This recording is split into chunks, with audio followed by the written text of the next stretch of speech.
Allons dans Jérémie chapitre 39. Waouh, on a fait du chemin dans Jérémie.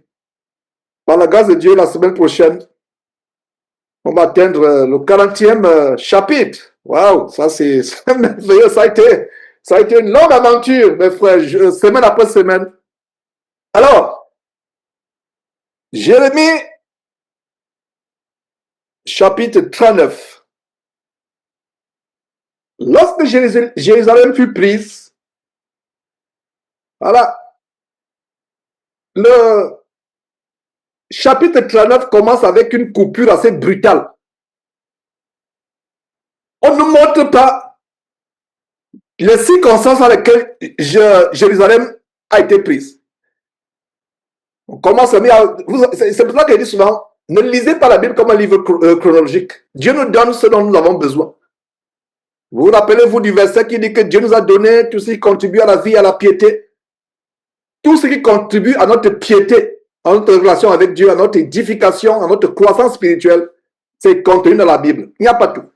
Alors, pour vous qui avez écouté de manière très attentive, de manière très assidue, studieuse, les études approfondies de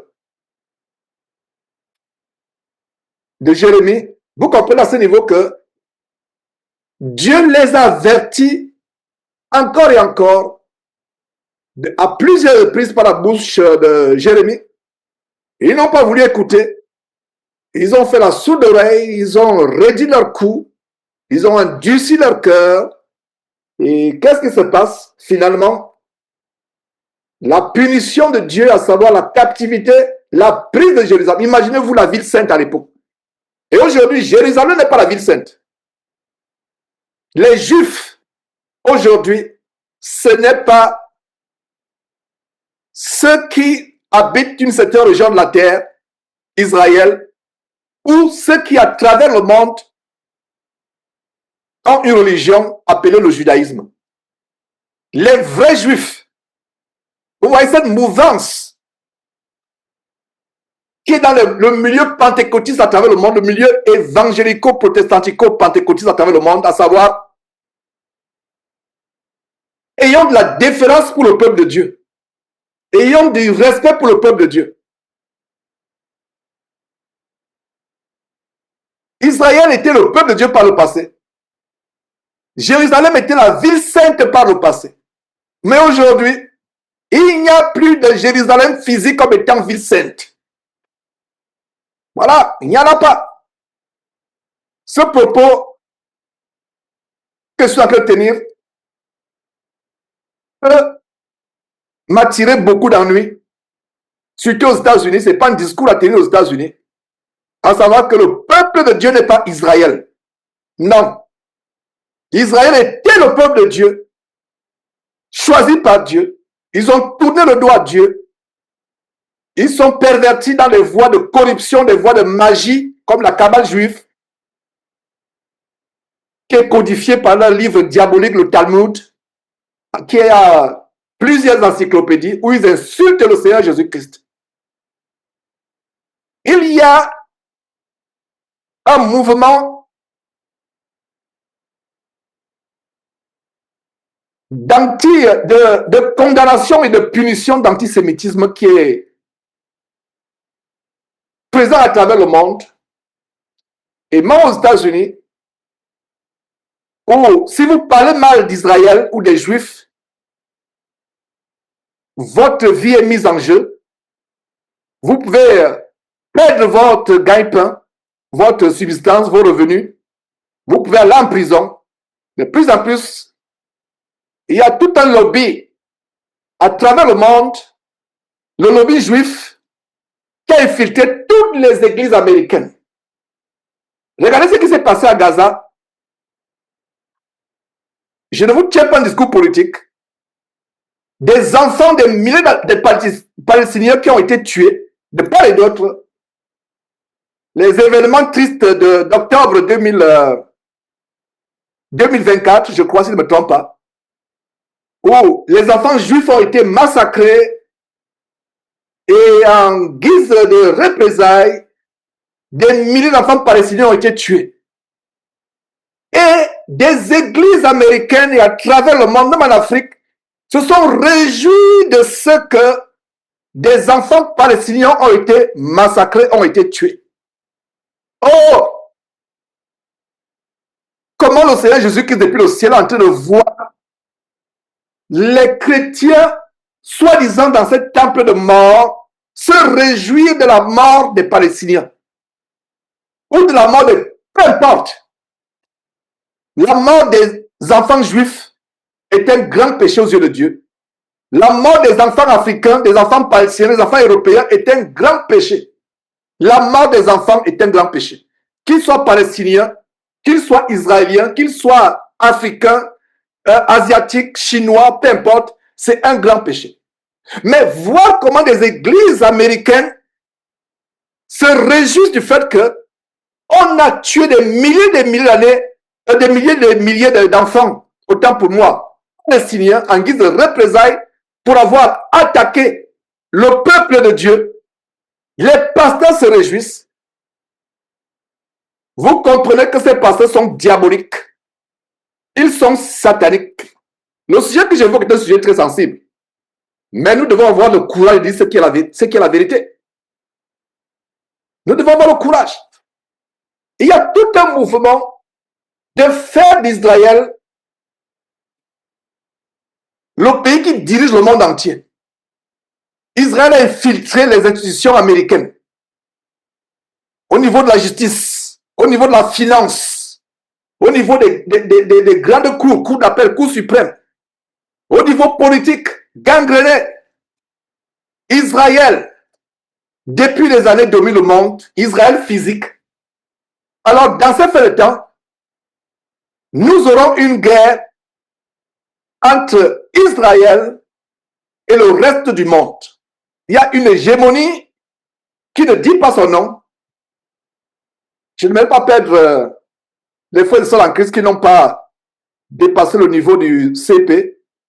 Donc, j'aimerais mettre mon langage au niveau où tout le monde peut entendre. Donc, hégémonie, tout simplement, c'est la supériorité. Je vois quelqu'un qui a mis, qui met le pouce. Donc, je vois que c'était bien vraiment que je baisse le ton, que je mette un rythme où tout le monde peut comprendre. Alors, il y a des manifestations de supériorité, de domination, c'est ça le mot hégémonie, de domination à travers le monde.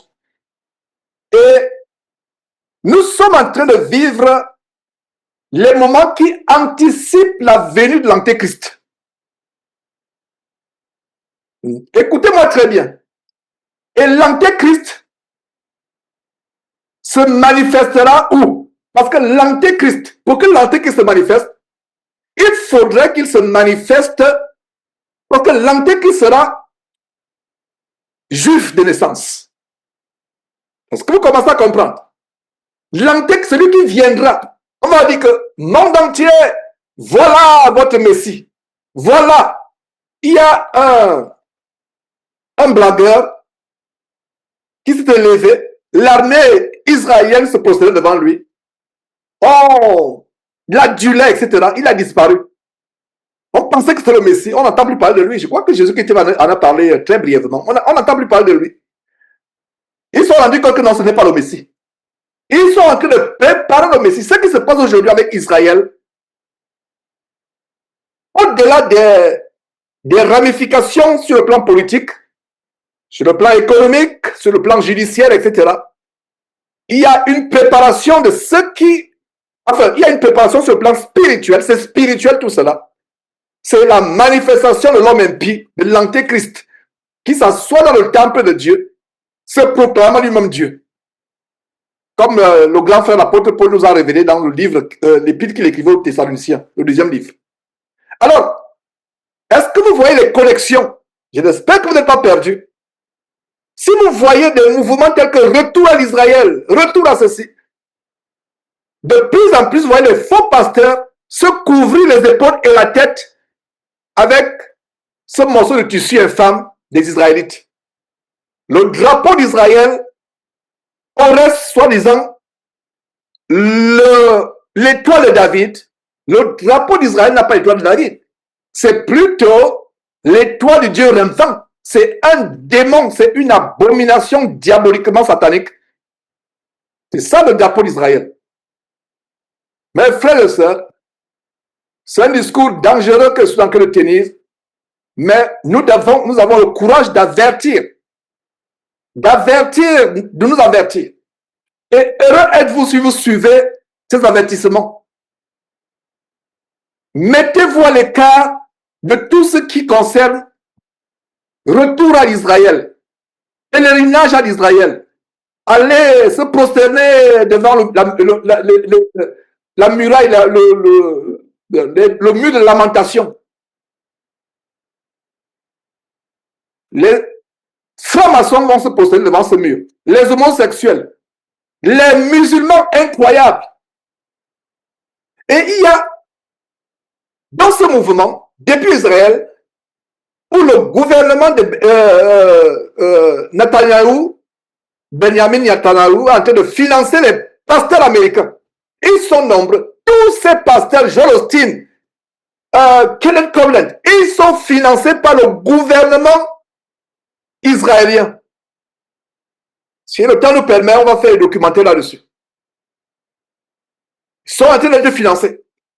Ça veut dire que vous êtes dans une assemblée, vous êtes un pasteur dans cette assemblée de morts ou un croyant, vous dites du mal contre Israël, on vous excommunie.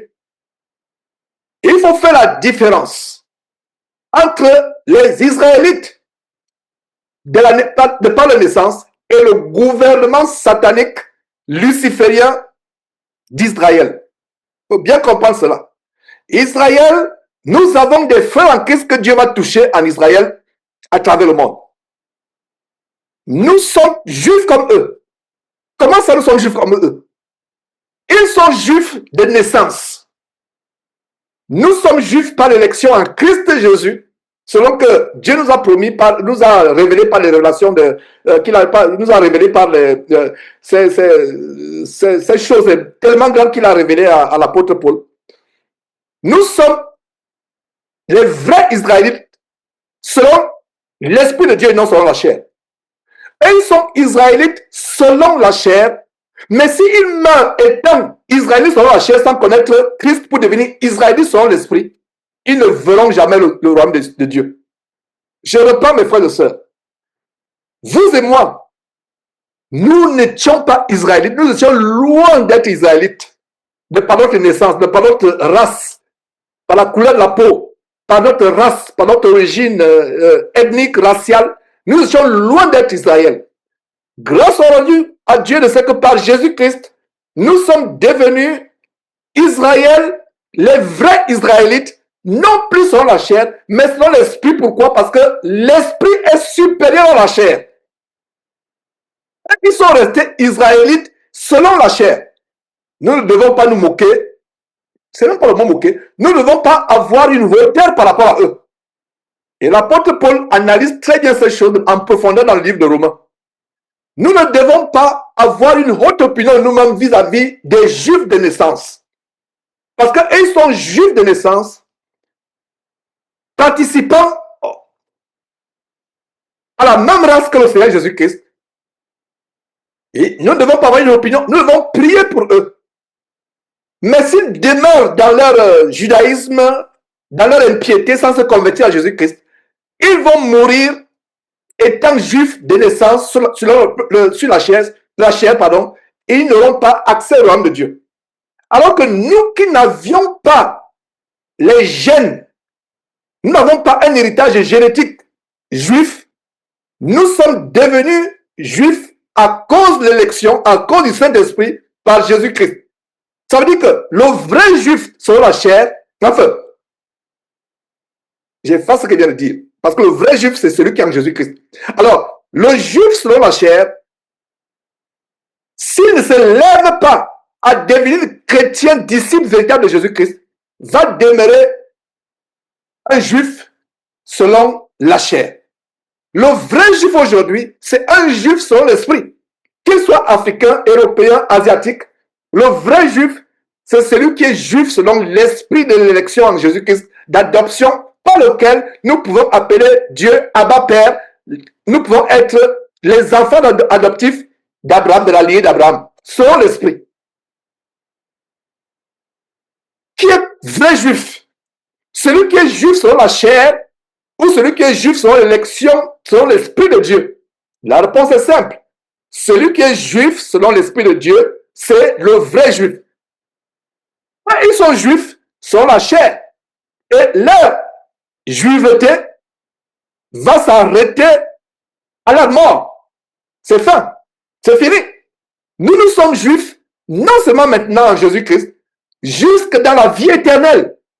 Parce que nous aurons accès au royaume de Dieu, où il y aura la véritable Jérusalem, la Jérusalem céleste. Alors, il y a un mouvement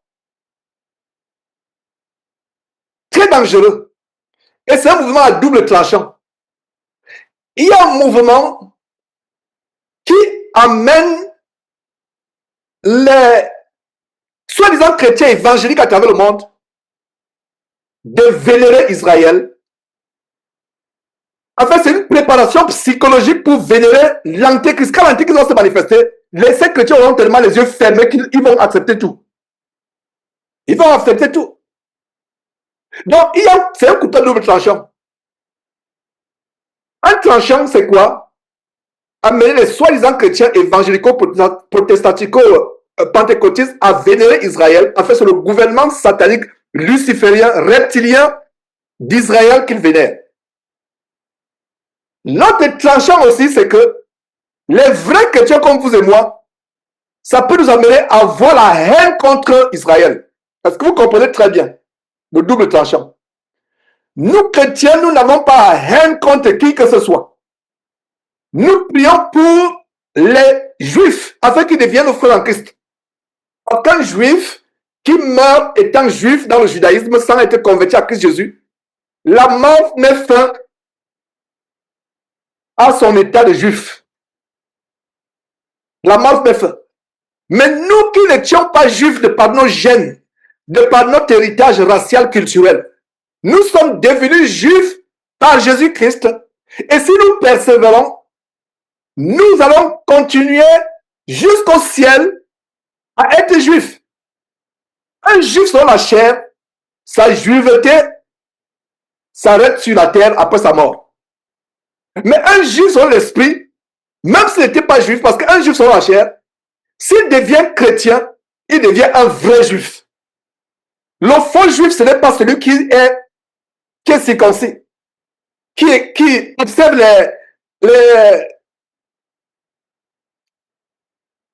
les ordonnances cérémonielles judaïques. Un vrai juif, ce n'est pas celui qui est judaïsant. Donc, ce verset 1, où Jérusalem est mentionné, c'est ce qui m'a fait ouvrir cette parenthèse. La vraie Jérusalem est céleste.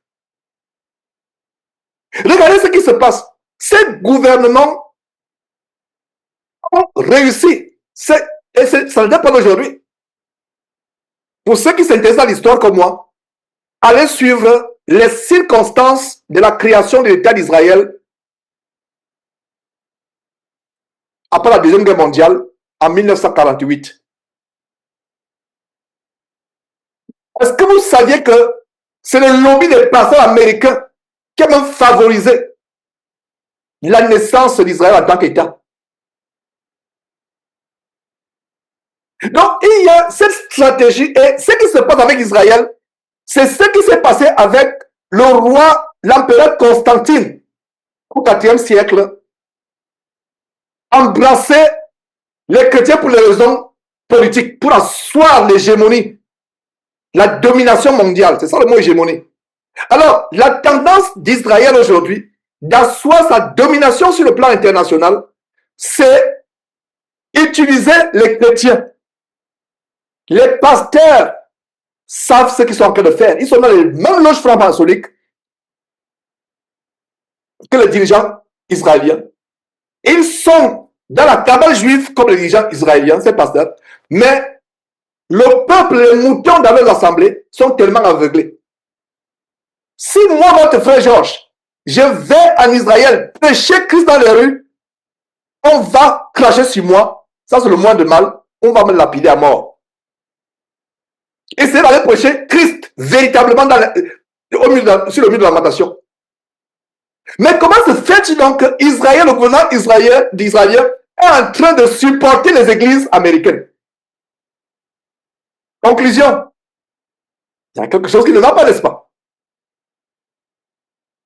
Les membres de ces églises américaines financées par le lobby juif international, s'ils vont, les membres de ces églises soutenues par Israël, ils vont en Israël prêcher Christ, prêcher la repentance aux juifs, ils seront lapidés, ils seront mis en prison, persécutés. Donc, tout ce mouvement de judaïsation des chrétiens, c'est un mouvement diabolique. Beaucoup de chrétiens vont accepter l'antéchrist sans même savoir que c'est l'antéchrist. Sans même savoir ce qu'ils sont en train de faire. Donc, c'est une préparation au-delà, n'est-ce pas, du caractère géopolitique, stratégique, de positionnement hégémonique, de domination d'Israël à travers le monde, sur tous les plans. Et ça ne date pas aujourd'hui, depuis le Moyen-Âge. Les plus grands banquiers du Moyen-Âge, c'était les Juifs, jusqu'à aujourd'hui. La famille Rothschild, les grandes fortunes en Europe, les grandes fortunes aux États-Unis, c'est les Juifs qui sont derrière.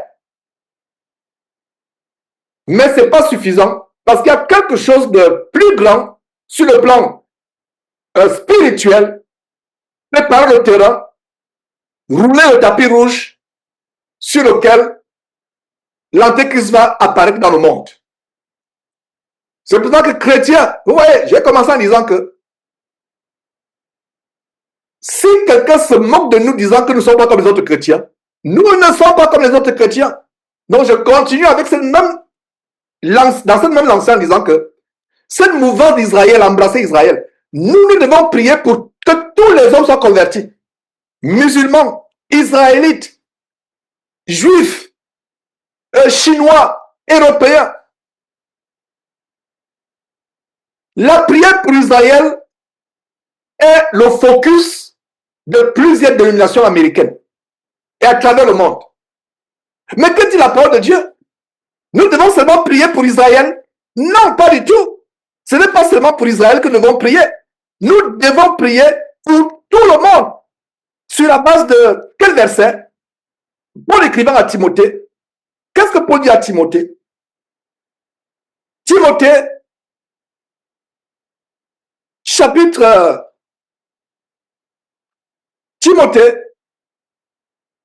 chapitre 2, lisons rapidement ce verset.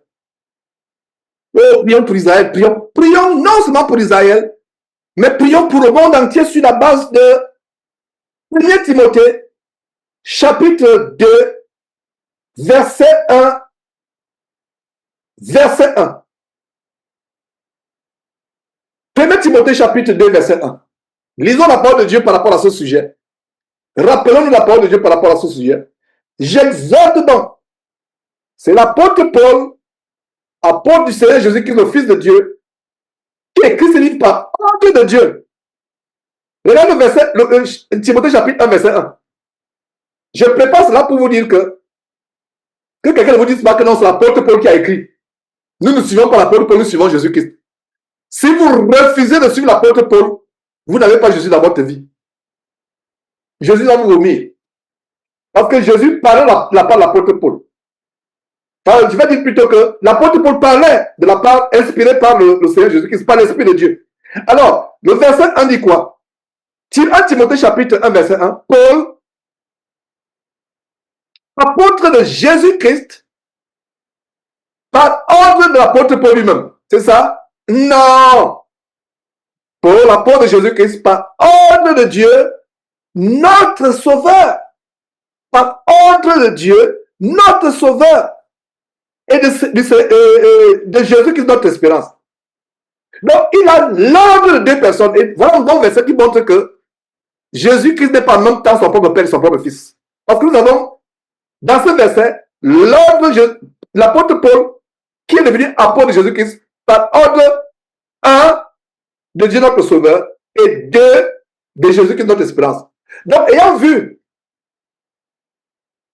l'ordre par lequel, d'où vient l'ordre par lequel l'apôtre Paul écrit ou parle, lisons maintenant le chapitre 2, sommes toujours dans 1 Timothée chapitre 2, pour démontrer que nous ne prions pas pour Israël seulement. Sortez de ce mouvement si vous êtes encore dans ce mouvement. Est-ce que vous m'écoutez, vous qui êtes sur Facebook? J'espère que vous écoutez très bien. Vous entendez? Verset 1, 1 Timothée chapitre 2, verset 1. J'exhorte donc, avant toute chose, à faire des prières, des supplications, des requêtes et des actions de grâce pour les Juifs seulement. C'est ça? Si vous avez ça dans votre Bible, oh là là, je vous plains. Mettez cette Bible dans la poubelle. Brûlez-la après l'enseignement. N'attendez même pas l'enseignement. Je peux lever la main, on va mettre pause. Allez à la cour ailleurs, peu importe, là, vous pouvez brûler, vous allez la brûler et on va vous attendre. Comme il n'y a pas de main levée, lisons ce que le verset dit. J'exhorte donc avant toute chose. Donc c'est important. Avant de prier pour toi, commence à prier pour tous les hommes. Tes voisins, les collègues de travail, tes parents. J'exhorte donc avant toute chose à faire des prières, des supplications, supplier Dieu. Comme Abraham suppliait Dieu pour que Sodome et Gomorrhe ne soient pas détruits. Des supplications, des requêtes, des actions de grâce pour tous les hommes. Pour tous les hommes. Voilà l'évangile. Il n'est pas dit pour les juifs seulement. Cette idolâtrie du peuple juif. J'ai dit qu'il y a deux extrémités. C'est un couteau double tranchant. Une extrémité, c'est adorer le peuple Israël, le peuple juif, le gouvernement juif. Une autre extrémité, c'est haïr les juifs, ou du moins penser que nous, chrétiens, sommes supérieurs à eux en Christ Jésus. Non, c'est deux extrémités diaboliques. Quel est le milieu? Le milieu, c'est que nous n'avons rien à faire avec le régime, le gouvernement diabolique, satanique, luciférien, reptilien d'Israël. Nous n'avons rien à faire avec eux. Nous n'avons pas de relation avec eux. Mais en même temps, nous prions pour tous les hommes de la terre, y compris les juifs, sans avoir une haute opinion d'eux, en disant que nous sommes les vrais juifs selon l'Esprit de Dieu, et ils sont des juifs temporaires. Quand il dit temporaire, ça veut dire que juifs jusqu'à la mort. Et que nous sommes juifs au-delà de la mort, dès maintenant et au-delà de la mort, jusque dans le royaume de Dieu. N'ayons pas une haute opinion nous-mêmes par rapport aux juifs. N'oublions pas que notre Seigneur sous la chair, par rapport à la chair, est venu sur terre dans cette race, dans cette tribu, la tribu de Juda. Mais ce qui est chair est chair, ce qui est esprit est comment? Esprit. La chair est terrestre, la chair est poussière, elle est éphémère, elle est passagère et s'évanouit, disparaît à la mort. Alors que ce qui est né de l'esprit vit présentement aujourd'hui, jusqu'au-delà de la mort, jusque dans la vie éternelle. J'espère que ce n'est pas compliqué ce que je suis en train de dire. Je reviens encore et encore pour m'assurer que mes frères et sœurs, ce que je suis en train de dire, c'est le fondement d'une doctrine chrétienne solide. C'est comme ça que Jésus aurait enseigné, la manière par laquelle j'enseigne aujourd'hui. C'est comme ça que l'apôtre Paul aurait enseigné. C'est comme ça qu'il aurait enseigné. Donc, je vous m'en garde. Regardez comment ce verset premier de Jérémie chapitre 39, le chapitre dont nous faisons l'étude approfondie aujourd'hui. La mention de Jérusalem nous amène à ouvrir cette grande parenthèse. Donc, retournons à Jérémie chapitre 39, verset 1. Lorsque Jérusalem fut prise, en passant, la Jérusalem physique peut être prise, mais est-ce que la Jérusalem céleste, l'église épouse de Christ, peut être prise d'un jour par qui que ce soit? Pas du tout! Oh là là! Cette nouvelle me réjouit de joie. Notre Jérusalem ne sera jamais prise par aucun ennemi. Aucun ennemi ne peut même voir la Jérusalem céleste. Oh, profondeur! indescriptibles et incalculables des mystères de Dieu. Aucun homme ne peut accéder à la Jérusalem céleste. La Jérusalem physique peut être détruite, elle sera détruite.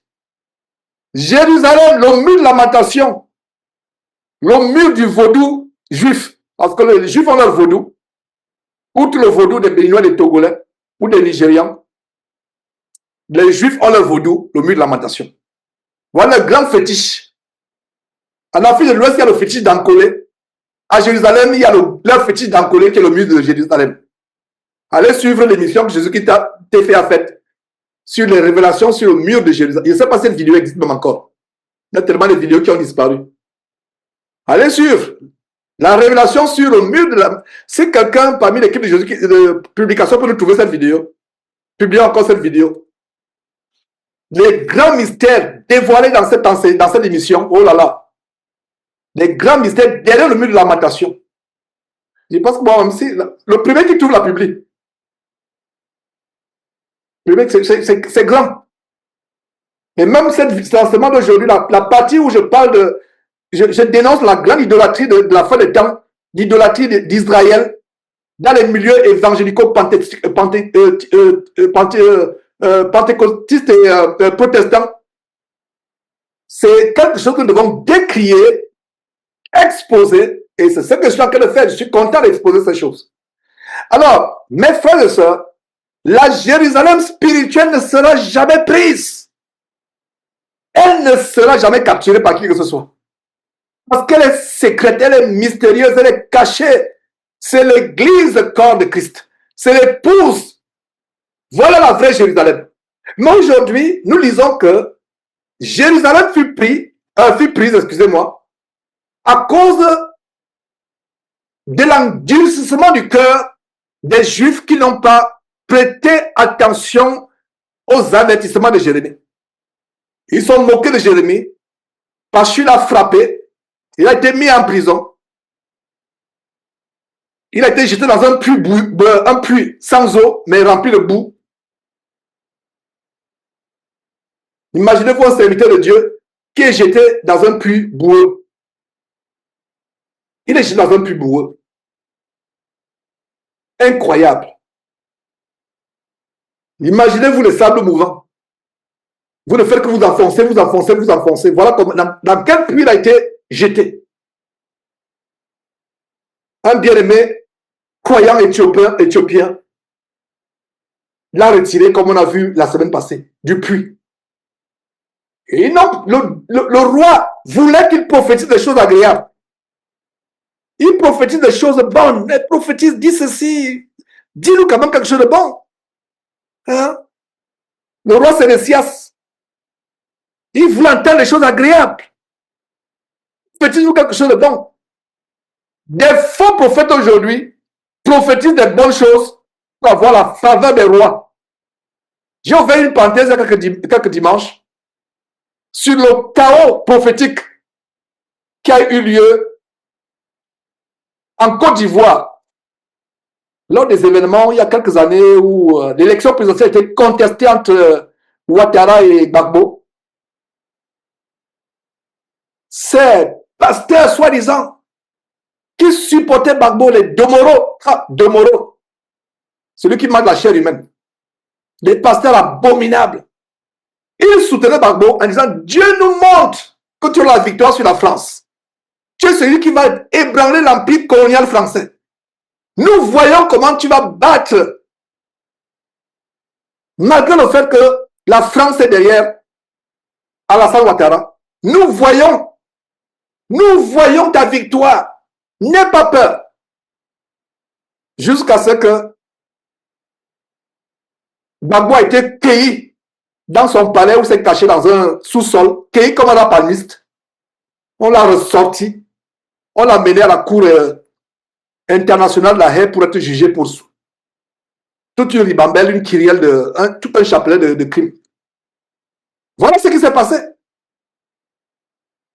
Ces pasteurs n'ont pas eu honte. Et d'ailleurs, beaucoup sont exilés aux États-Unis. Domoro s'est retrouvé, je crois, en Floride. Je ne sais pas s'il est toujours. Ils ont fui. Parce qu'ils voulaient prophétiser ce que l'ancien président Gbagbo voulait entendre. Ils ont prophétisé. Non, tu auras le pouvoir. Ne t'en fais pas. Tu auras le pouvoir. Nous voyons. Dieu m'a parlé. Oh, je sais, on peut retrouver cette vidéo et faire le montage. Dieu nous a dit, toi, Gbagbo, tu ne vas pas bouger. C'est terrible. Comme notre farfelu, dont on m'a montré la vidéo, il prophétise sur un match. Voilà aussi une autre raison pour laquelle je suis que non. Donc, il y a quelque chose de grand qui se passe dans la Coupe d'Afrique des Nations. Il prophétise des matchs. 2 matchs, il a prophétisé 2 matchs. C'était le contraire. Qu'est-ce que Dieu a à voir avec les matchs de football? Pour commencer au début. Comment? Je ne sais pas. Qu'est-ce que Dieu a à voir avec le football? Et tu prends le football, tu dis, Dieu m'a dit. Je vois le Nigeria en finale. Je ne sais pas exactement ce qu'il avait dit, mais je prends un exemple. Je vois le Nigeria en finale. Je vois le Cameroun en finale. Je vois tel pays en finale. Rien. Aucun, tout ce qu'il a dit, ça ne s'est pas passé. Deux prophéties. Et il y a encore des moutons qui le suivent dans son camp de concentration qui va en enfer. Incroyable. Donc, Jérémie prophétisait ce que Dieu lui disait de prophétiser. Mon frère, ma soeur, pour savoir la différence entre un vrai prophète et un faux prophète, le vrai prophète prophétise les paroles que Dieu lui dit de prophétiser, même si cela fait mal, même s'il doit mourir, même s'il doit exposer sa vie. C'est ce qu'il est en train de faire. Le vrai prophète, voilà comment il a eu le Père. Il prophétise ce que Dieu lui a dit de prophétiser sans retrancher un iota ou sans ajouter un alpha. C'est exactement ce qu'il dit. Le faux prophète prophétise pour plaire aux hommes, pour s'attirer la faveur des grands. Voilà ce que le faux prophète fait. Donc Jérémie a prophétisé les choses que le roi Sédécias, le peuple juif ne voulait pas entendre. Ils n'ont pas écouté. Et qu'est-ce qui se passe? Verset 1. Jérémie chapitre 9, verset 1 nous montre la révélation que finalement, Jérusalem a été prise, capturée, selon ce que Jérémie pourtant l'a prophétisé en avertissant que repentez-vous, détournez-vous de vos mauvaises voies, vous irez en captivité. Donc, lorsque Jérusalem fut prise, la 9e année de Sédécias, roi de Juda, la 9e année. Donc, toutes ces années, le roi écoutait les remontrances, les avertissements de Jérémie. Donc, la 9e année de Sédécias, roi de Juda, le 10e mois, Nebuchadnezzar, roi de Babylone, vint avec toute son armée devant Jérusalem et en fit le siège. En fit le siège. Voilà, mes frères. C'est exactement ce que Jérémie avait prophétisé. Voilà un vrai prophète. Il avertit. Vous n'écoutez pas. Pourquoi il vous avertit? C'est réaliste accompli. Et je reprends encore la bonne nouvelle. La fausse Jérusalem, qui est terrestre, passagère, éphémère, sera prise d'un jour.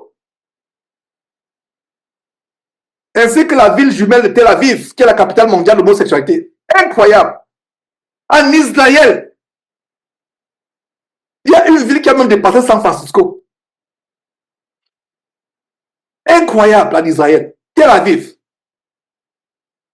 J'ai suivi un documentaire, c'est un documentaire que je ne pouvais pas publier sur les canaux normaux. Je pense qu'il a été publié quand même en Facebook. On vous montre le vrai côté d'Israël. Je ne savais pas que la prostitution en Israël a dépassé New York. Les mœurs. On avait une idée de Jérusalem. Non, c'est une autre idée. C'est une autre idée. Prions pour Jérusalem, pour Israël, pour Tel Aviv, pour la Palestine, pour la Chine, pour l'Afrique, pour l'Europe. Prions pour tout le monde.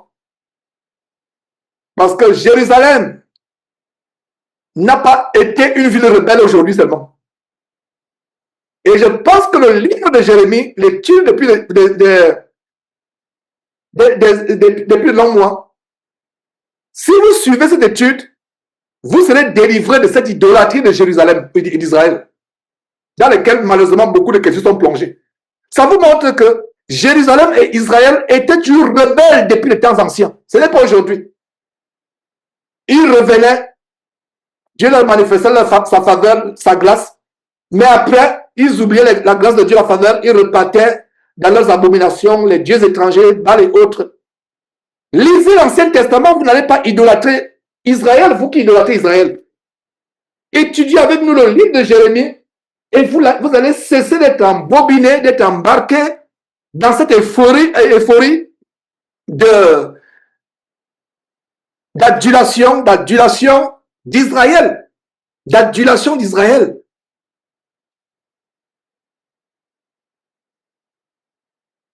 Dieu a donné un grand commandement. Tu n'auras pas d'autre Dieu devant ma face. Certains chrétiens, soi-disant, pour ne pas dire chrétiens aujourd'hui, certains chrétiens, pour ne pas dire chrétiens, ont Israël pour Dieu. Israël n'est pas mort pour toi sur la croix.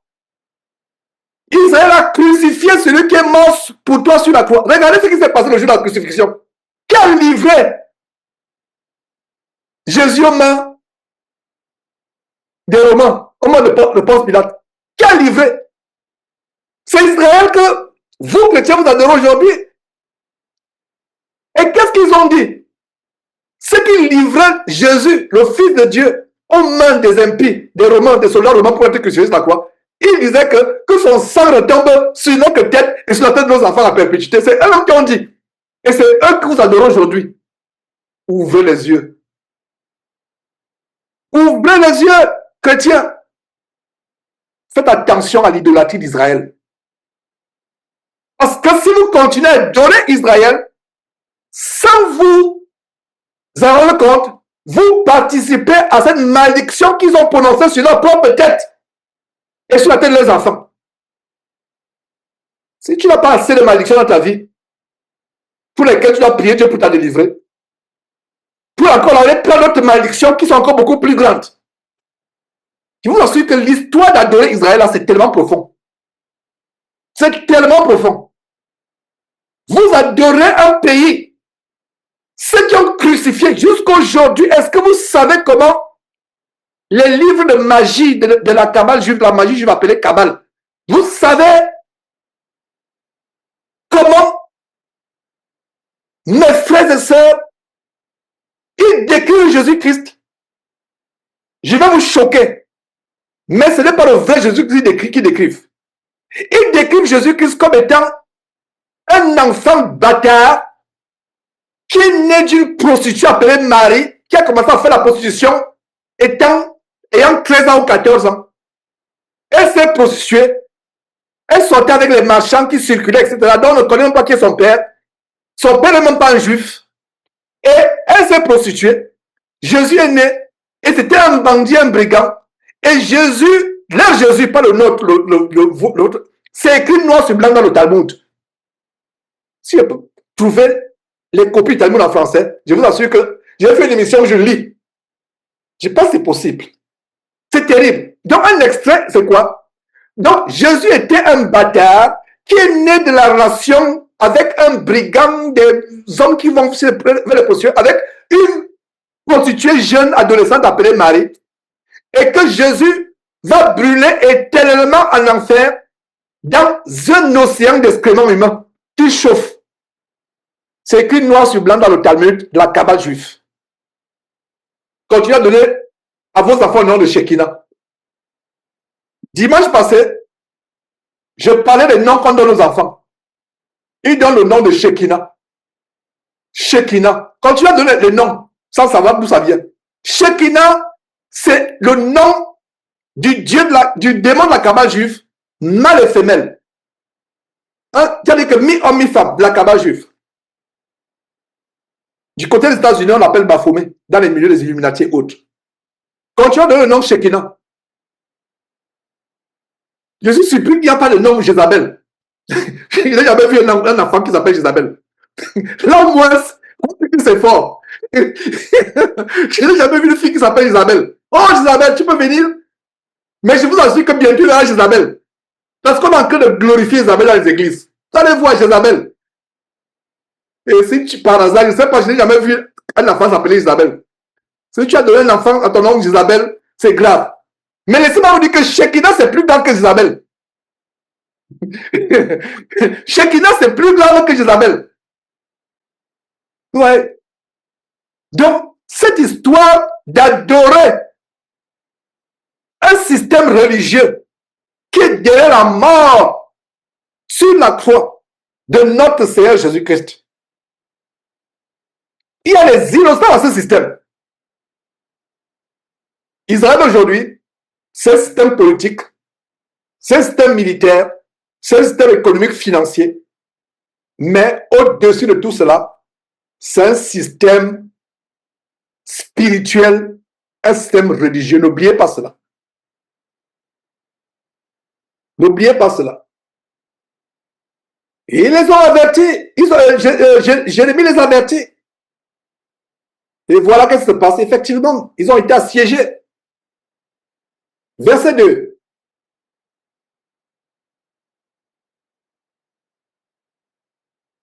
La 11e année de Sélésias, le 9e jour du 4e mois, la brèche fut faite à la ville. La brèche, ça veut dire qu'ils ont tendu. La ville était protégée, fortifiée certainement. Et pour que les ennemis, l'armée de Nebuchadnezzar puisse pénétrer, il fallait mettre une brèche. La Jérusalem céleste que vous et moi nous formons ne sera jamais capturée, prise, n'ira jamais en captivité par le prince de l'air, le roi de Babylone spirituellement parlant, c'est le diable en passant. Le roi de Babylone, c'est une figure de diable que même Dieu pouvait utiliser pour punir son propre peuple. Mais ce qui se passe aujourd'hui, c'est que nous qui faisons partie de la vraie Jérusalem, la Jérusalem spirituelle, céleste, éternelle, qui ne sera jamais détruite, capturée, évitons qu'il y ait des brèches dans nos vies, dans nos familles. Quand il y a une brèche dans ta vie, mon frère, ma soeur, c'est par là que Satan va entrer pour frapper ta vie ou frapper ta famille. Assurons-nous qu'il n'y a pas de brèche. Assurons-nous que, mes frères et sœurs, il n'y a pas de brèche. Une brèche, c'est une ouverture. Et ma prière, c'est qu'il y ait de plus en plus de croyants chrétiens courageux qui se tiennent à la brèche, brandissant l'épée de l'Esprit qui est la parole de Dieu selon la révélation que nous avons en Éphésiens chapitre 6. Nous devons brandir. Nous sommes des gardiens, des sentinelles qui se tiennent à la brèche pour avertir le peuple comme je suis en train de le faire. Dimanche après dimanche, je vous avertis, et viens de vous avertir maintenant. Il y a quelques minutes, je vous avertis sur le grand danger d'idolâtrer Israël. C'est un mouvement diabolique, satanique, diabolique, reptilien, d'idolâtrie d'Israël. Faites attention, mes frères et sœurs.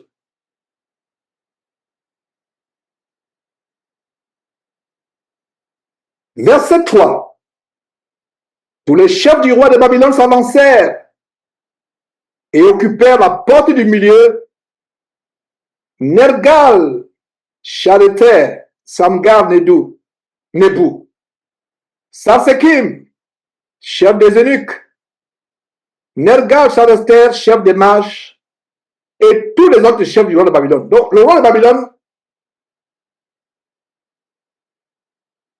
a envoyé tous ses chefs, sont venus, leurs noms sont nommés ici. Ils se sont avancés, et tous les autres chefs dont le nom n'ont pas été donnés. Dieu sait pourquoi il a donné certains noms, mais il sait pourquoi il a omis d'autres. Verset 4. Dès que Sédécias, roi de Juda, et tous les gens de guerre les eurent vus, ils s'enfuirent. C'est ça.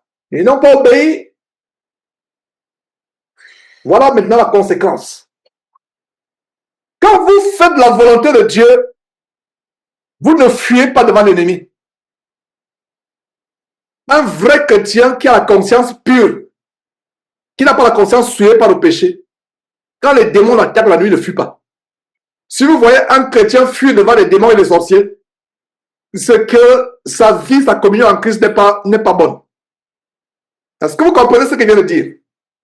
Je reprends. Un vrai chrétien va fuir devant l'ennemi quand il sent que sa relation avec Dieu n'est pas bonne. Si vous manquez de foi, vous avez peur, c'est la peur que votre relation n'est pas bonne, vous avez péché. Parce que le manque de foi, c'est aussi un péché. Ce n'est pas seulement le vol, la fraude, l'adultère, le mensonge. Le manque de foi, c'est aussi un péché. Qu'est-ce que nous voyons ici?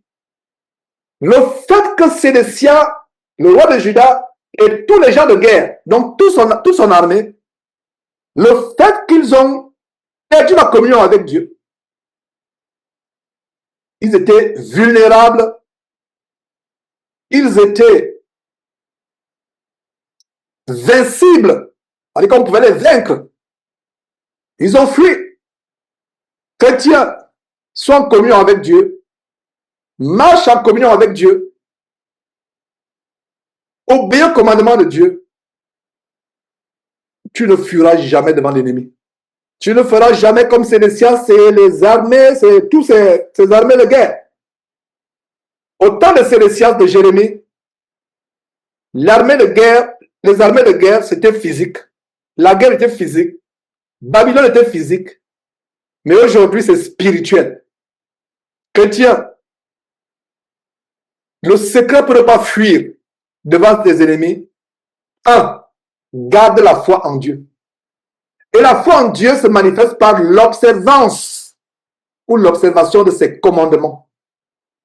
Dès que Sédécias, roi de Juda et tous les gens de guerre les eurent vus, ils s'enfuirent et sortirent de la ville pendant la nuit. Pendant la nuit. Voilà ce qui arrive. Le manque de communion avec Dieu vous amène à fuir pendant la nuit. Pendant la nuit. Par le chemin du jardin du roi. Par la porte entre les deux murs. Et prirent le chemin de la plaine. Voilà, le chemin de la brousse. Ils ont fui. Ça ne s'arrête pas là. Verset 5. Mais l'armée des Chaldéens les poursuivit. Ce n'est pas ce que Jérémie. Est-ce que vous vous rappelez que c'est exactement mot pour mot ce que Jérémie a prophétisé? Vous serez asservis au roi de Babylone.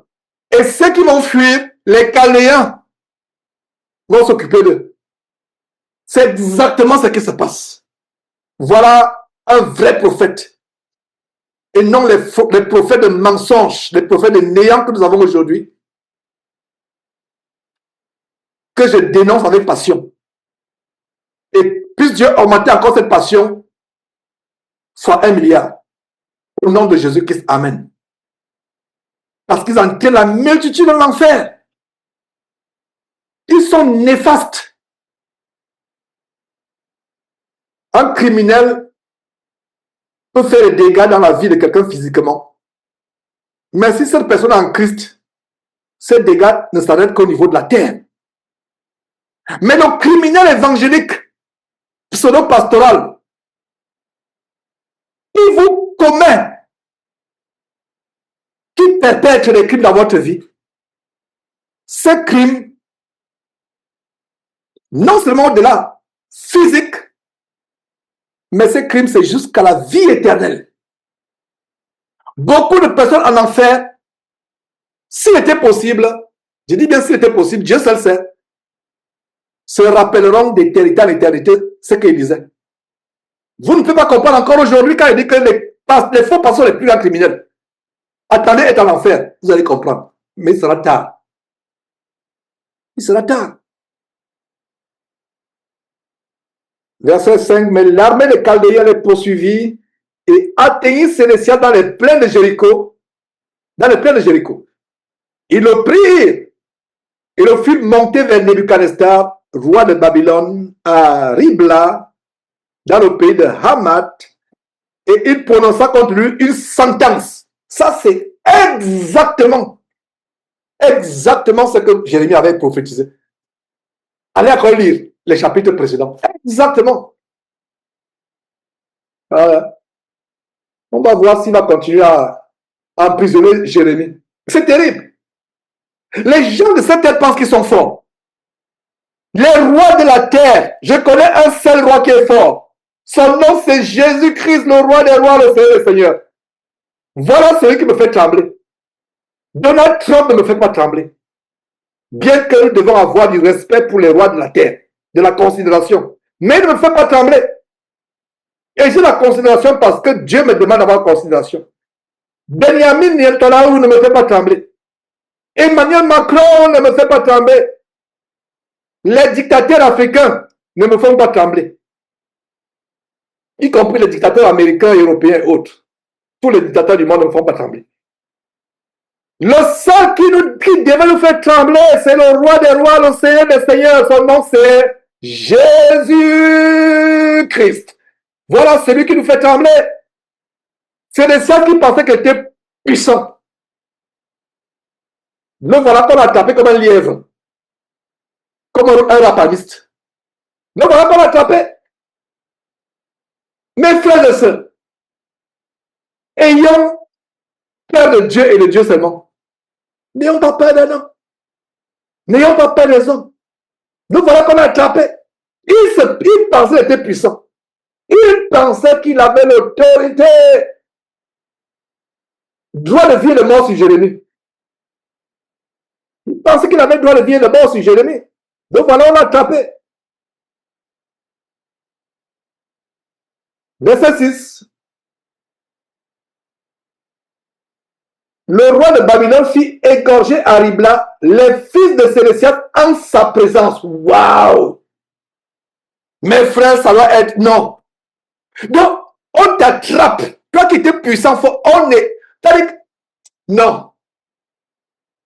On allie tes fils. On les égorge. Tu vois comment ils sont en train de souffrir, mourir. On les égorge devant toi. Voilà le sort du roi. Voilà ce qui arrive quand on se rebelle aux paroles prophétiques du grand Dieu. Voilà ce qui arrive. Jérémie a annoncé, il a prophétisé. Je vous assure que si les rois et les grands de la terre avaient l'intelligence, malheureusement ils n'en ont pas, ils respectaient les vrais prophètes. Et ils mettaient les moments pasteurs, les prophètes de Baal en prison. Ils ont la... Parce qu'un vrai prophète qui parle la parole de Dieu prophétise des choses terribles.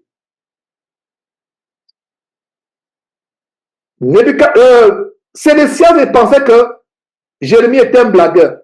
Il a m'appelé Jérémie en cachette. Il a dit à Jérémie, il ne faut pas que les gens sachent que je t'ai parlé, voilà, et je t'ai dit ceci ou cela. Mais il y a des choses que Jérémie n'a pas dites à Sédécias, que non seulement on devait te capturer, mais tes enfants, tes fils devaient être égorgés un à un devant toi. Donc le roi de Babylone fit égorger à Ribla les fils de Sédécias en sa présence. Le roi fit aussi égorger qui? Tous les grands de Juda, y compris tous, soulignez tous, y compris ceux qui persécutaient Jérémie. Voilà la rétribution des méchants. Un jour, il y aura la rétribution des méchants. Tous ceux qui ont persécuté les prophètes de Dieu depuis l'Ancien Testament jusqu'à aujourd'hui auront un jour leur rétribution. Mais pour Sédécias, sa rétribution est venue très vite. Très vite. Ça n'a pas attendu. Pour certains, la rétribution attend. Ça peut prendre 200 ans, 30 ans, 5 ans. Pour d'autres, c'est à l'espace de quelques jours. Mais elle est toujours là. Parce que pour Dieu, 1000 ans, c'est comme un jour c'est comme 1000 ans. Le roi de Babylone, verset 6, fit égorger à Ribla les fils de Sédécias en sa présence. En sa présence. Waouh! On le force de voir. Il veut fermer les yeux et les gens qui maintiennent les yeux ouverts que vois, tu vas voir. Tu vas voir. dans sa présence, c'était pour non seulement l'humilier, montrer comment il n'est rien. Et qui n'est rien? Dieu. Oh, roi de mon peuple chéri, mon peuple Israël. Et dans Israël, il y a ma tribu d'élection, Judas, la tribu par laquelle je ferai venir mon fils sur terre, selon les prophéties anciennes. C'est cette tribu-là. Vous êtes toi, roi de cette tribu. Tu t'es rebellé contre moi, la tribu de l'amour de mon cœur. Voilà comment je vais te traiter. Les latins disaient, les romains disaient dans l'Antiquité, Bena amat, bena castigat. C'est un mot latin qui signifie qui aime bien châtie bien. Et le roi Sédécias a manifesté cela. Parce que la Bible dit que Dieu châtie ses enfants qu'il aime. Même quand un père châtie un enfant, c'est pour mettre l'enfant sur le droit chemin. Pour mettre l'enfant sur le droit chemin. Dieu avait un grand amour pour Israël et particulièrement pour Judas. Parce qu'il y a Israël, il y a Judas. Il y a Israël, les 12 tribus, mais il y a Judas. Pourquoi? Dieu savait selon son plan que c'est de là que Jésus viendrait sur terre. Voilà la révélation sur la relation particulière entre Dieu et Judas. C'est à cause de qui? La réponse est Jésus-Christ. Voilà la révélation aujourd'hui. Jésus-Christ. Donc l'intimité entre non seulement Dieu et Israël, mais particulièrement avec la tribu de Judas, c'est qui? C'est Jésus qui est la réponse. Donc vous comprenez la peine que Dieu peut avoir que le roi de son peuple, de sa tribu d'élection. Parce qu'il y a le peuple d'Israël et il y a la tribu de Judas. Il ne faut pas confondre. Parce que beaucoup de chrétiens lisant l'Ancien Testament sont confus entre Judas et Israël. Judas, c'est l'une des 12 tribus. Et Israël, c'est les 12 tribus Israël, mais Judas fait partie des 12 tribus et c'est là où la semence promise en Genèse chapitre 3 verset 15, Jésus-Christ devait venir. Donc vous comprenez la déception de Dieu, la colère de Dieu. C'est pour cela que Dieu livre tous les grands de Judas aux mains de leurs ennemis. Donc le roi de Babylone fut égorgé. Tous les grands de Judas. Et regarde le sort qui arrive à Sédécias. Oh là là! La rébellion contre Dieu n'est pas une bonne chose. Avec Sédécias et ses grands, c'était physique. Aujourd'hui, ça peut arriver aussi physiquement, à nous qui nous rébellons. Mais c'est surtout spirituel, vous ne voyez même pas. Verset 7, puis il fit crever les yeux à Sédécias. Ça veut dire que la dernière scène, l'une des dernières scènes de la vie de Sédécias, avec laquelle il restera jusqu'à sa mort, il ne va plus rien voir sur terre. Les dernières images avec lesquelles il restera, qu'il a vues avant de devenir aveugle, c'est les images des enfants égorgés. Analysez très bien ce que je viens de vous dire. C'est pas hasard. On égorge tes enfants un à un, et plus tard, tes yeux sont fermés. Ça veut dire que tu vas rester là. La seule image, la dernière image que tu as vue dans ta vie avant de mourir, ce n'est pas le beau coucher du soleil. Ce n'est pas la nature, ce n'est pas les montagnes, ce n'est pas la vallée, ce n'est pas ton armée. Quand tu l'es passé en revue, tu t'en glorifies. Ce n'est pas ton trône. Les dernières images, quand tu avais encore la vue, c'est tes enfants égorgés et après, tu as les yeux percés. C'est la dernière image. Et avant de quitter cette terre, ta vie sera dans les ténèbres. La dernière image, les dernières images ayant été quoi? Les dernières images ayant été l'égorgement, la décapitation de tes enfants. Terrible, mes frères et sœurs.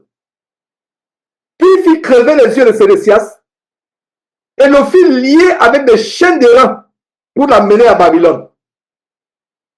Qu'est-ce qu'il a fait à Jérémie?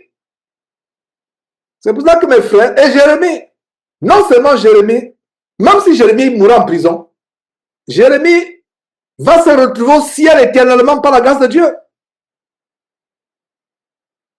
Verset 8.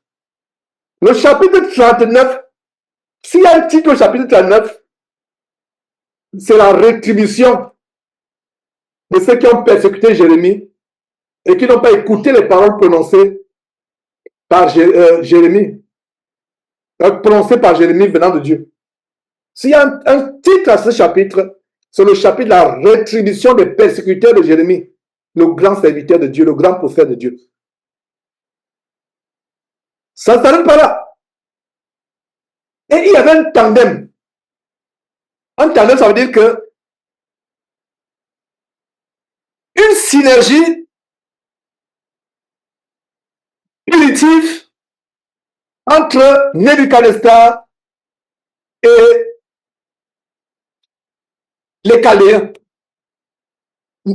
Babylone, les Chaldéens, c'est les deux ennemis de Dieu. Les Chaldéens et les Babylone, eux-mêmes, ils se font la guerre. Mais Dieu les réconcilie dans une campagne punitive.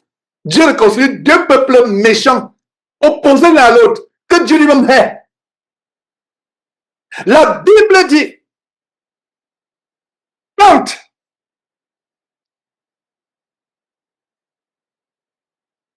un serviteur de Dieu est agréable à Dieu, Dieu dispose favorablement à son égard, même ses ennemis. J'espère que vous connaissez de quel verset je parle. Dieu dispose quand les voix d'un homme ou d'une femme plaisent à l'Éternel, Dieu dispose favorablement à l'égard de cet homme, même ses ennemis. Par déduction logique, quand les voix d'un soi-disant chrétien déplaisent à Dieu, Dieu livre ce chrétien ou cette chrétienne au bon plaisir de ses ennemis. Voilà ce que ça signifie. Oh mes frères, les Chaldéens, verset 8, brûlèrent par le feu la maison du roi et les maisons du peuple et démolirent les murailles de Jérusalem. Démolir. Ils ont démoli les murailles.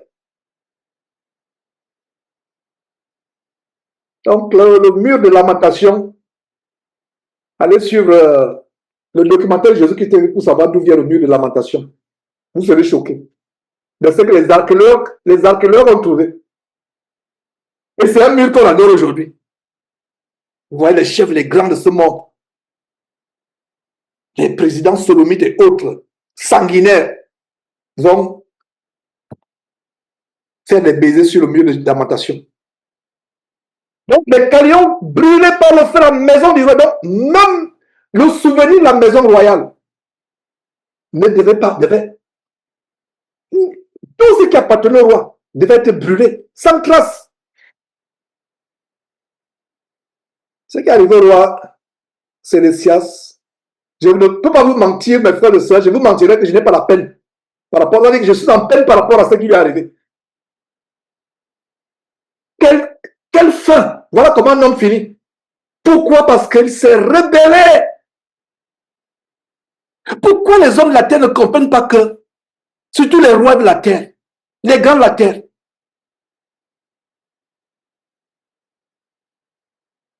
nous ne cherchons pas l'élévation, forcément. Mais quand tes voies sont agréables à Dieu, que tu le veuilles ou pas, il va t'élever au milieu de tes ennemis. Que tu le veuilles ou pas. Et c'est même quand tu ne cherches pas l'élévation que Dieu t'élève. Parce que tout ce que tu recherches, c'est lui faire plaisir, le craindre et autres.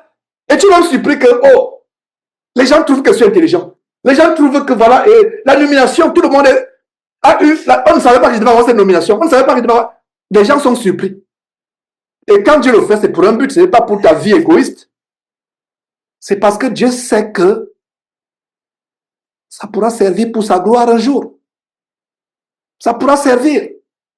Donc, regardez ce qu'il y a. Je vous assure que mes frères, je suis peiné.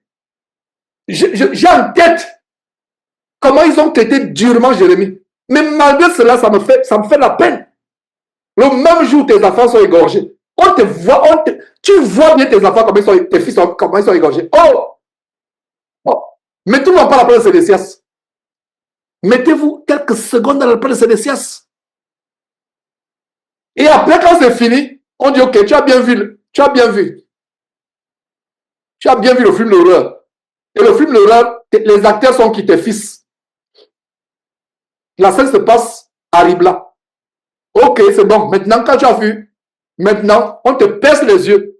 De manière que le dernier souvenir visuel de ton iris, de tes yeux, c'est la scène. Tu ne vas plus, le restant de ta vie, c'est dans les ténèbres. Et comme ça ne suffisait pas, il n'y aurait même pas de souvenir, on ne dira pas que voilà le palais royal de Sédécias. Tout est brûlé, anéanti. Si c'est pas ça, si c'est pas ça de vous faire peur, en fait, moi, quand je dis ce qui arrive à Sédécias, vous savez à qui je pense? À nous. C'est à nous. C'est un avertissement pour vous et moi. Est-ce que vous comprenez, mes frères et sœurs? J'espère que certains sont réveillés. Ils pensent seulement à Sédécias. Quand j'enseigne sur Sédécias, j'enseigne pour nous. C'est un avertissement. Parce que qu'est-ce qui s'est passé? Écoutez ce qui s'est passé. Jérémie avertit le peuple, avertit le peuple.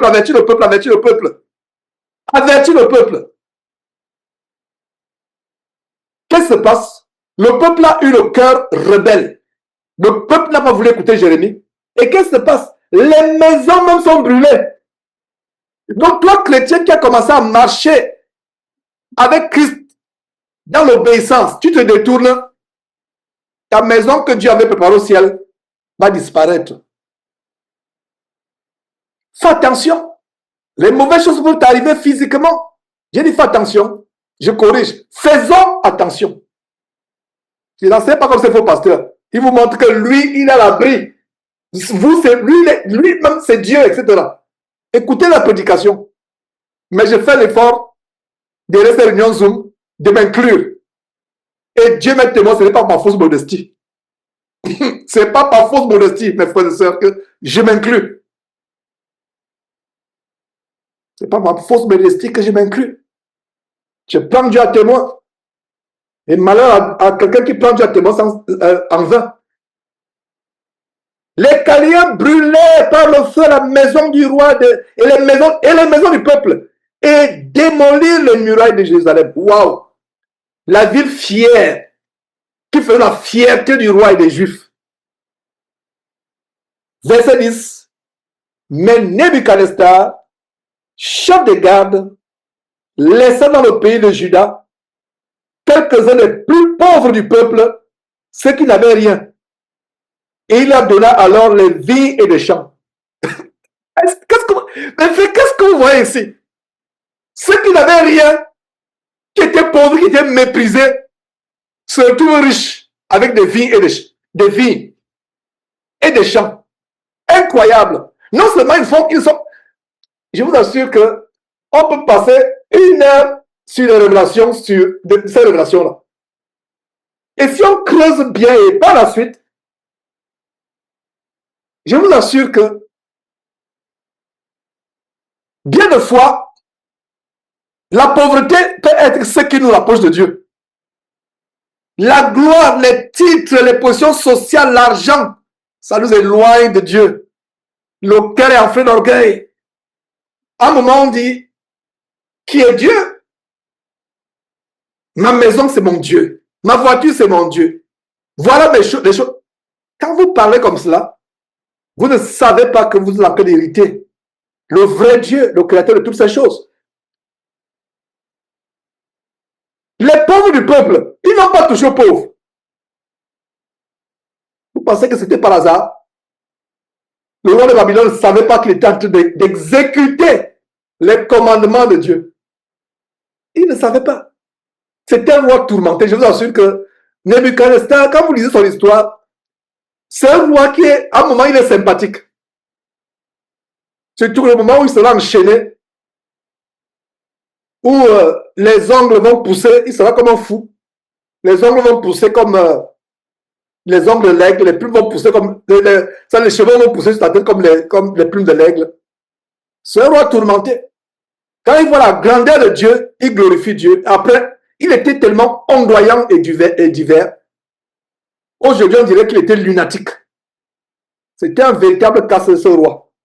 Cependant, c'est lui que Dieu a utilisé pour punir son peuple. Mais Nebuchadnezzar, verset 10, chef de garde, non, pas plutôt, c'est Nebuzaradan, chef de garde, laissa dans le pays de Juda quelques-uns des plus pauvres du peuple, ceux qui n'avaient rien, et il leur donna alors des vignes.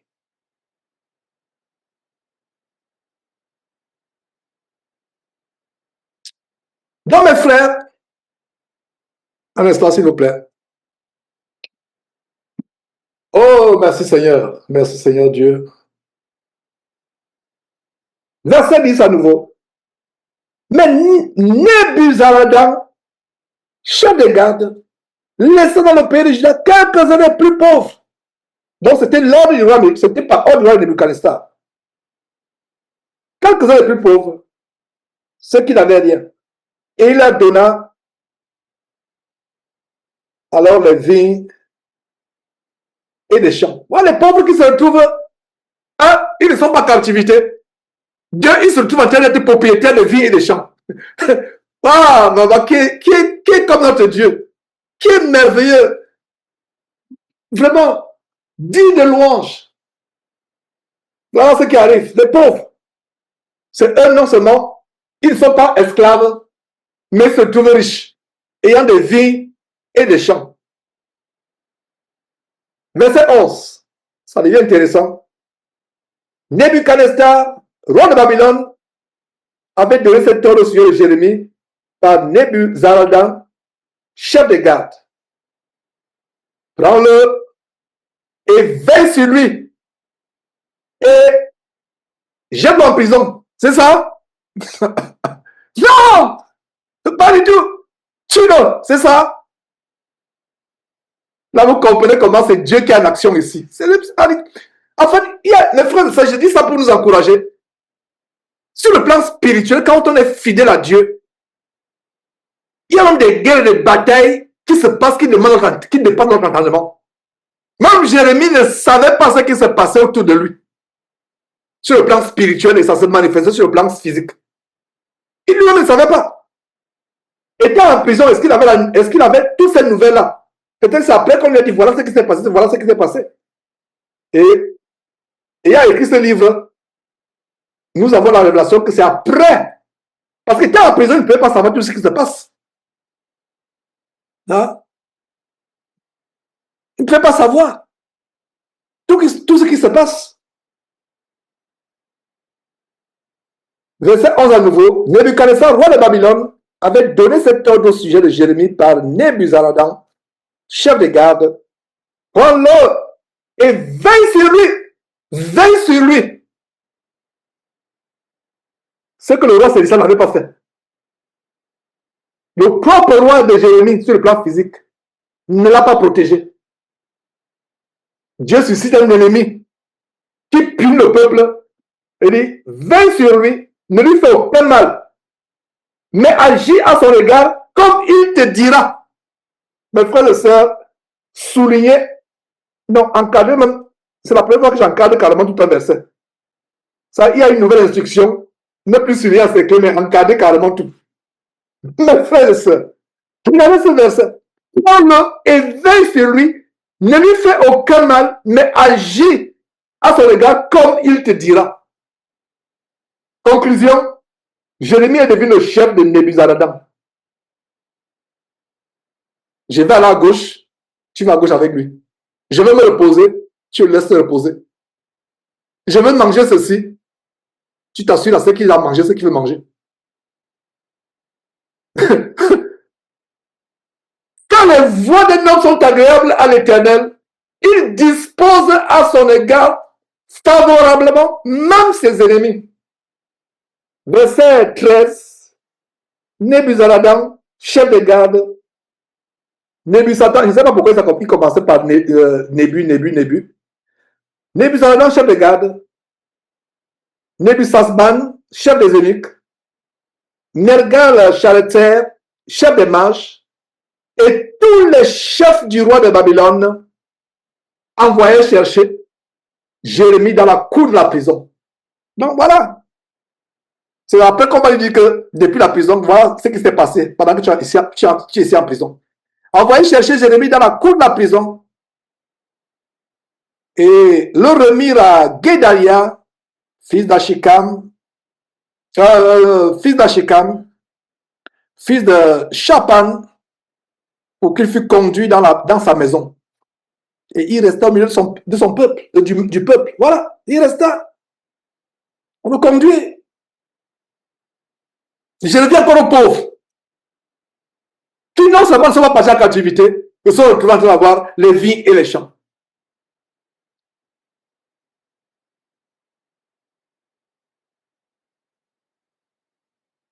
Qu'est-ce que Jésus dit? Parce que ici, dans ce livre, nous avons affaire aux pauvres, physiquement parlant, matériellement parlant. Mais l'une des paroles d'exhortation dans ce sermon que les gens appellent communément le sermon sur la montagne, qui commence à Matthieu chapitre 5, Jésus dit, heureux les pauvres, car le royaume de Dieu est à eux.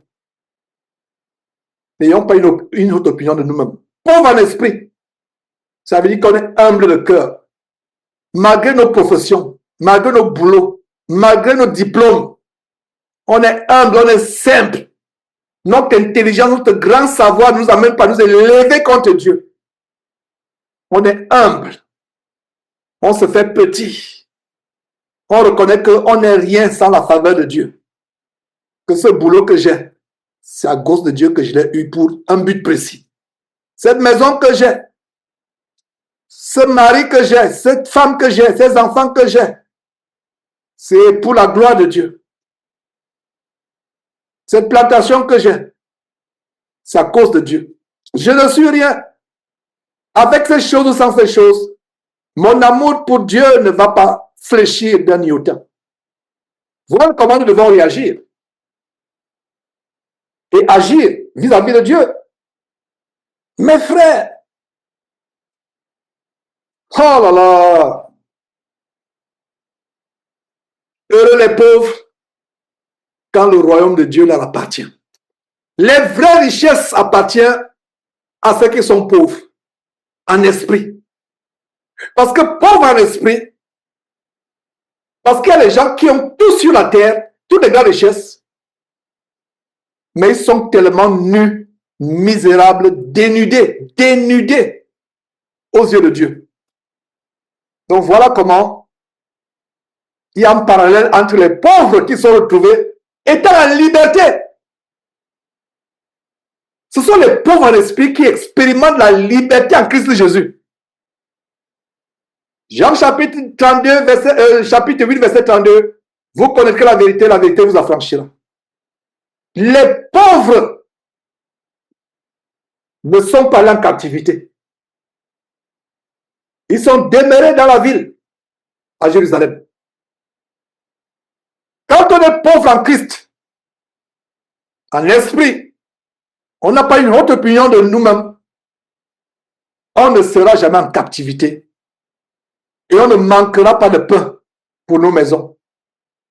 Mais quand on veut s'élever, tous ces grands de la terre, s'ils savaient qu'ils étaient en captivité.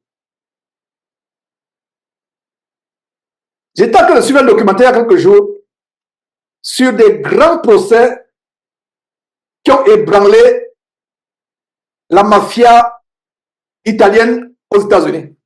J'étais en train de m'instruire là-dessus. Et il y a un célèbre journaliste dans une partie du documentaire que j'ai suivi. Il y a un journaliste qui a interviewé des gens de la mafia. C'est des organisations criminelles qui ont été secouées aux États-Unis avec les grandes familles comme la famille de Gambino, la famille de Colombo, etc., des grandes familles de mafieux. La mafia italienne, sicilienne, à New York, etc., et comment les différents procureurs les ont secoués. Il y a quelqu'un, par exemple, l'ancien maire de New York, qui était lui aussi italien, Giuliani, un maire républicain qui était maire, c'est lui qui a vraiment secoué la mafia italienne. Beaucoup de chefs de cette famille sont allés en prison. Il y a même un qui a été en prison jusqu'à 100 ans. Le plus grand prisonnier des États-Unis, il est sorti de prison à 100 ans. Le chef de la famille mafieuse Colombo. Pourquoi je vous parle de ces choses? Il y a un qui a dit, et il n'était même pas le seul, nous avons tout. Nous avons l'argent. Nous avons droit de vie et de mort sur tout ce qu'il faut les affaires dans la ville de New York. Mais il y a une chose que nous n'avons pas. Nous n'avons pas la paix. Nous n'avons pas le sommeil. Les gens, la mafia, ils achetaient tout. Ils achetaient les avocats véreux. Ils achetaient les juges. Ils achetaient les policiers. Mais ils ont été secoués par le maire Giuliani, le maire de New York, qui était italien lui-même. Est-ce qu'il y a encore la mafia aux États-Unis? Il existe encore la mafia, mais ce n'est plus aussi comme à l'époque. Des familles puissantes. Et en suivant ce documentaire, par exemple, j'ouvre une parenthèse, surtout pour les enfants et autres, une parenthèse pour une page triste de l'histoire des États-Unis. Il y a environ 150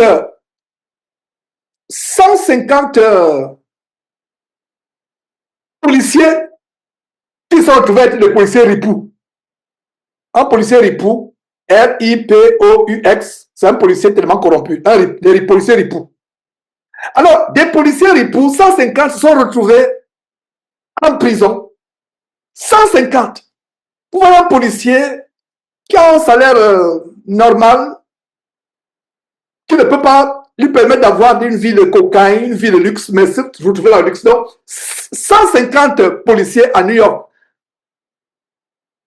ils avaient leur salaire normal. Leur salaire normal, ils ne touchaient même pas leur salaire normal. C'est-à-dire que leur salaire, c'était... Ils n'avaient pas besoin de leur salaire. Ils étaient au payroll, je ne sais pas comment on dit payroll en français. Ils étaient dans la grille salariale de la mafia. Alors, la raison pour laquelle j'ouvre cette parenthèse, c'est que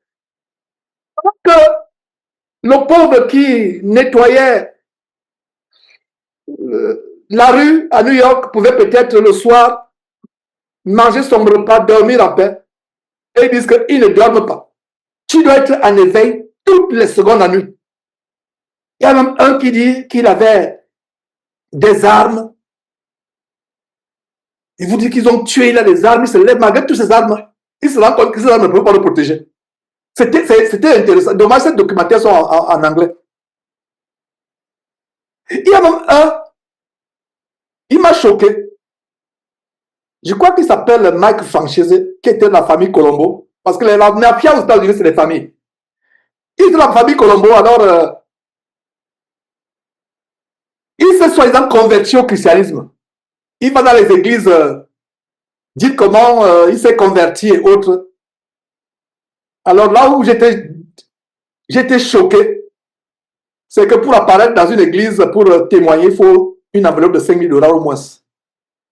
J'ai dit, ah, sa conversion-là est à remettre en doute. Donc, bref, je fais ma petite parenthèse que j'ai voulu ouvrir. Il y a tellement de choses qui se passent dans ce monde. Je suis dans le domaine de la justice. Mes frères, il y a des choses étranges qui se passent. Et en passant, la justice n'est pas de ce monde. Je vous ai parlé des cas de juges corrompus, des avocats corrompus et autres. C'est pour vous dire que la justice est de Dieu. Ce n'est que de Dieu qui a justice. Alors, la raison pour laquelle je vous ai ouvert cette parenthèse pour ne pas paraître vous perdre, c'est parce que dans ce documentaire, quelques-uns disent qu'ils n'ont pas le sommeil, ils n'ont pas la paix, ils n'ont pas l'appétit.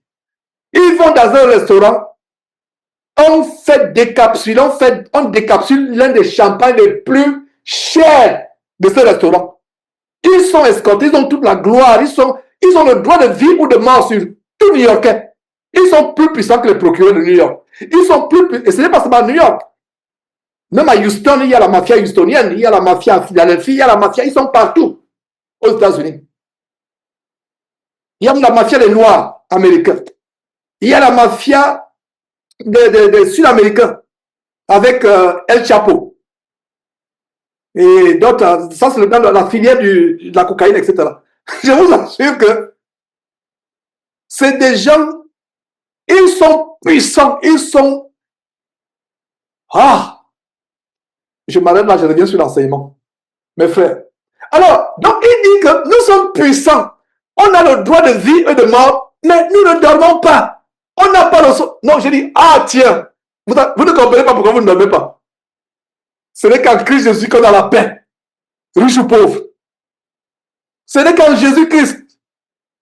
Donc ma soeur qui m'écoute actuellement, mon frère qui m'écoute, tu as la paix que les gens les plus puissants du monde, de la mafia, et en passant, je le dis encore, les politiciens sont dans la mafia. Les boxeurs, quand vous entendez Mike Tyson, frère, sœur, cessez, pas vous sur Zoom actuellement, je parle de ceux qui sont sur Facebook actuellement. Cessez d'idolâtrer les grands de ce monde. Les politiciens sont dans la mafia. Donald Trump ne pouvait pas s'élever au point où il s'est élevé à New York sans la mafia. J'espère que je ne vais pas le problème avec ce que je viens de dire. Il ne pouvait pas, c'est pas possible. Les matchs de Mike Tyson, Mohamed Ali, Mike Tyson, les grands Elvis Presley, Frank Sinatra, c'était les objets des malheureux de la mafia. Marilyn Monroe, Madonna, Michael Jackson. Oh, Michael Jackson. C'est la mafia qui est derrière. Donc, je viens de vous donner des instructions sur une page des États-Unis que beaucoup ne comprennent pas. Même sur le plan de la politique, la mafia, quand un président se présente aux élections, je vous assure, tout est contrôlé. La machine la plus puissante des États-Unis, c'est quoi? La mafia. Mais elle a été déclassée par une machine plus grande qu'Israël. Et dans Israël, il y a la mafia Israël aussi. La mafia israélite aussi, qui est derrière. Donc, je ferme véritablement la parenthèse cette fois-ci sur ce volet de la mafia en disant que voilà les gens qui sont puissants. Ils ont le droit de vie et de mort. Ils connaissent les grands avocats, les grands juges. Ils sont puissants, mais ils n'ont pas le sommeil. Voilà pourquoi je ouvert cette parenthèse. Quand tu es en Christ, tu peux être pauvre. Tu as une richesse plus grande. La paix. La paix, la paix, la paix. Jésus dit, je vous donne ma paix. Je ne vous la donne pas comme le monde la donne. Le plus grand trésor qu'on peut avoir sur terre, c'est la paix de Jésus-Christ. Je reprends. Le plus grand trésor qu'on peut avoir sur terre, c'est la paix de Jésus-Christ. Alors, la parole éternelle, donc, relisons comment vraiment Jérémie a été bien traité. Verset 12, reprenons. J'avais déjà lu, c'est tellement intéressant. Verset 11, Nebuchadnezzar, roi de Babylone, avait donné cet ordre au sujet de Jérémie par Nebuzaradan, chef de garde. Prends-le et veille sur lui. Ne lui fais aucun mal, mais agis à son égard comme il, Jérémie, te dira. Donc Jérémie devient le chef de Nebuzaradan. Verset 13, Nebuzaradan, chef de garde, Shazban, chef des eunuques, Nergal le charretier, chef des mages, et tous les chefs du roi de Babylone envoyaient chercher Jérémie dans la cour de la prison. Regardez, ces gens élevés en dignité. Voilà quelqu'un qui a été humilié par son propre peuple, mais qui, comme un roi, est sorti de prison. Une escorte, une délégation. Et ils le remirent à Gedalia, fils d'Achikam, fils de Shaphan, pour qu'il fût conduit dans sa maison. Donc il part de la prison dans sa maison et il resta au milieu du peuple alors que d'autres seront en captivité à Babylone. Verset 15, nous sommes à la fin presque. La parole de l'Éternel fut adressée à Jérémie en ces mots, pendant qu'il était enfermé dans la cour de prison. Et là, c'était pendant qu'il était enfermé, parce que si vous lisez ça, c'est comme s'il est revenu encore en prison. Dieu nous rappelle, c'est pour ça que ne lisez pas la Bible comme un livre chronologique, vous serez perdu. Il y a des détails que Dieu donne, etc. Et le séquencement des révélations, si vous comprenez que ce n'est pas chronologique, la Bible n'est pas un livre chronologique. Donc, le séquencement des révélations, le positionnement des livres de Genèse et Apocalypse, ce n'est pas, c'est les hommes qui ont mis, ce n'est pas inspiré par le Saint-Esprit. La manière par laquelle la Bible est mise en chapitre, versets et les 66 livres, leur classement, leur positionnement. La parole d'Éternel fut adressée à Jérémie en ces mots pendant qu'il était enfermé, pendant qu'il était encore dans la cour de la prison. Verset 16, va, parle à Ebed-Melech, l'Éthiopien, et dis-lui, ainsi parle l'Éternel des armées, le Dieu d'Israël, voici, je vais faire venir sur cette ville les choses que j'ai annoncées pour le mal et non pour le bien. Elles arriveront en ce jour devant toi. Regardez, c'est là ce que je vous ai dit. Dieu promet que les choses, il atteste que ce qu'il a annoncé de la bouche des prophètes, de ces prophètes, des vrais prophètes, ça va s'annoncer. Mais en ce jour, je te délivrerai. Et en fait, le chapitre 39, c'est le chapitre de la rétribution des gens qui ont fait le mal à Jérémie. Et la récompense, la rétribution, la punition des gens qui ont fait le mal à Jérémie. Et la récompense des gens qui lui ont été favorables, comme l'Éthiopien. Oui. L'Éthiopien qui a manifesté de la bienveillance. Et vous vous rappelez, la semaine passée, on a vu Jérémie chapitre 38, verset 12, comment Ebed-Melech l'Éthiopien a fait des lambeaux, a fait des cordes avec des lambeaux usés, des vieux haillons, et les a jetés dans la citerne boueuse.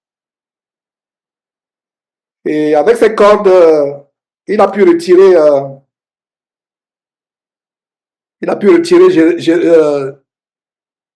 Jérémie. Et Dieu n'oublie pas ce que cet Éthiopien a fait. Et voilà ce qui se passe. À ce jour-là, mais à ce jour, je te délivrerai, dit l'Éternel, et tu ne seras pas livré entre les mains des hommes que tu crains. Quand vous êtes agréable à Dieu, Dieu ne va pas vous livrer entre les mains de vos ennemis. Il continue à parler à l'Éthiopien. Il continue à donner les paroles à adresser à l'Éthiopien. Nous continuons à lire les paroles que Dieu a données à Jérémie, a dit à Jérémie d'aller adresser à l'Éthiopien. Va, je lis au verset 16, c'est intéressant que nous le relisons à nouveau. Va, parle à Ebed-Melech, l'Éthiopien, dis-lui, ainsi parle l'Éternel des armées, le Dieu d'Israël, voici, je vais faire venir sur cette ville les choses que j'ai annoncées pour le mal et non pour le bien. Elles arriveront en ce jour devant toi, devant l'Éthiopien. Mais, en ce jour, verset 17, mais en ce jour, je te délivrerai, dit l'Éternel, et tu ne seras pas livré entre les mains des hommes que tu crains. Je te sauverai, tu ne tomberas pas sous l'épée, ta vie sera ton butin, parce que tu as eu confiance en moi, dit l'Éternel. Waouh!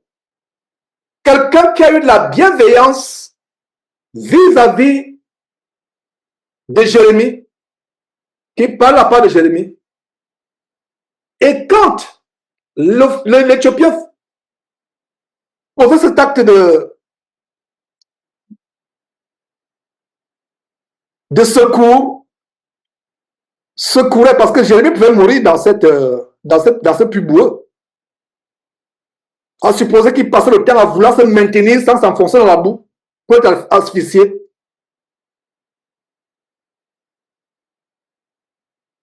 Cet Éthiopien, Ebed-Melech, l'a sauvé d'une mort certaine.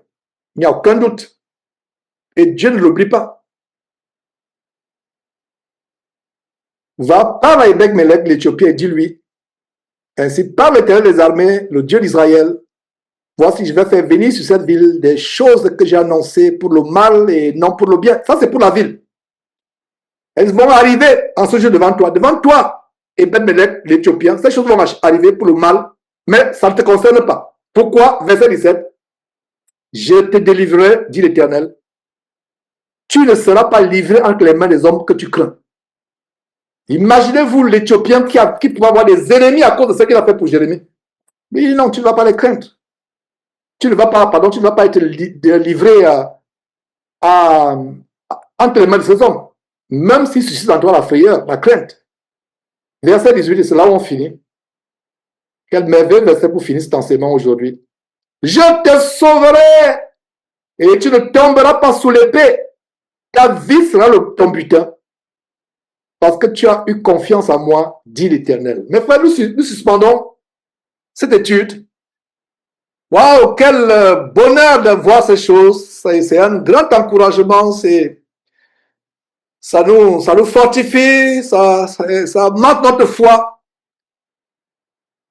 Qu'est-ce que nous avons à perdre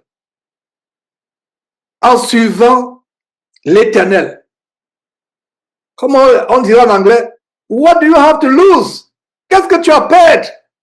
Tu n'as rien à perdre en suivant le Seigneur Dieu. Au contraire, tu as beaucoup à gagner. Tu n'as rien à perdre. Donc, cher Facebooker, toi qui suis par curiosité cet enseignement aujourd'hui, il n'y a pas de coïncidence. Dieu t'a amené à suivre cet enseignement aujourd'hui. Examine ta vie. Cherche par-dessus tout à devenir comme nous. Si tu es peut-être chrétien, on t'enseigne qu'il faut faire comme les autres chrétiens. Non. Nous ne devons pas faire comme les autres chrétiens. Nous n'avons pas été appelés à faire comme les autres chrétiens ou à être comme les autres chrétiens. Nous avons été appelés par Dieu, le Père de notre Seigneur Jésus-Christ, à faire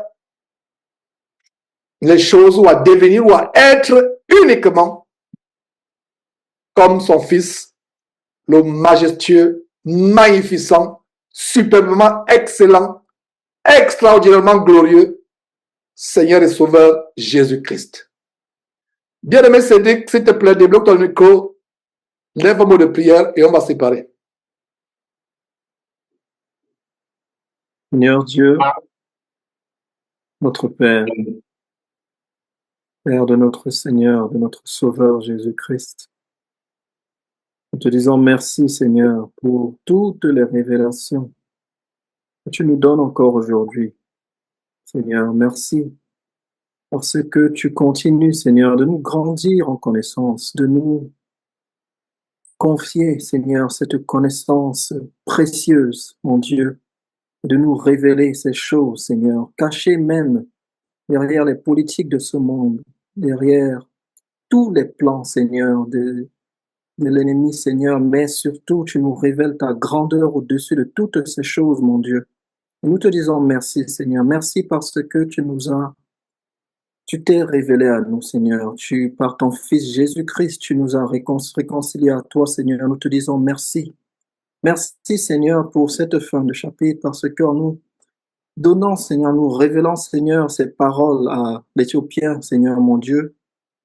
Nous voyons et nous voulons être fortifiés. Nous sommes fortifiés, Seigneur. Puisse ces paroles, mon Dieu, encourager, Seigneur, ton Église à croire et à être dépouillé de toute forme de crainte de l'homme et à grandir en crainte de Dieu, Seigneur. Puisse ces paroles nous remplir davantage de ton amour, l'amour véritable, Seigneur, cet amour qui se manifeste par la patience, qui est rempli de bonté, Seigneur Dieu, cet amour qui n'envie rien, qui n'a pas de jalousie, qui n'a pas d'orgueil, Seigneur Dieu. Puisse ces paroles nous remplir de cet amour qui n'a pas d'orgueil, Seigneur Dieu, cet amour qui ne soupçonne pas le mal, qui croit tout, qui pardonne tout, Seigneur. Que, Seigneur, ton amour soit retrouvé en chacun de nous. Que, Seigneur, ces paroles puissent nous fortifier mon Dieu, à marcher encore en cette nouvelle semaine où nous te prions de nous permettre de voir, Seigneur, pour être des ambassadeurs pour ton Fils Jésus-Christ, Seigneur. Que tes paroles et tes vérités que tu nous accordes, mon Dieu, puissent nous grandir en humilité, en simplicité, Seigneur Dieu, à crucifier notre chair, à abandonner, Seigneur, les passions de ce monde, Seigneur, le football, les sports, les distractions et autres choses, mon Dieu. S'il te plaît, Père, nous te demandons de continuer le travail que tu as commencé en chacun de nous, Seigneur. Ceux peut-être qui ont suivi cette vidéo, cet enregistrement et qui vont suivre dans le futur, Seigneur, qui ne te connaissent pas encore, nous te prions de leur faire grâce aussi, Seigneur Dieu, de te connaître, de connaître ton Fils Jésus-Christ, afin qu'eux aussi, mon Dieu, soient rachetés, qu'ils ne périssent pas, mais qu'ils aient la vie éternelle. Oh Père, merci pour tes bontés, merci pour tes grâces, merci pour ton amour, Seigneur Dieu. Nous te confions le reste de la soirée, Seigneur, le reste de la journée, pour ceux qui sont du côté de l'Amérique peut-être. Nous te confions, Seigneur, notre semaine à venir. Nous te confions nos vies entières, nos familles, Père. Continue de veiller sur nous, s'il te plaît, Père. Et que ton amour soit déployé dans nos vies, Seigneur, dans nos familles et autour de nous, partout, Seigneur, où nous passons, Seigneur Dieu, que nous puissions exprimer cet amour pour te faire révéler à ceux, Seigneur Dieu, que tu veux encore appeler avant la venue de ton Fils Jésus-Christ, Seigneur. Nous te disons merci pour toutes choses et nous te confions, Seigneur, toutes nos vies entières. C'est par le nom de ton Fils Jésus-Christ que nous avons ainsi prié. Amen.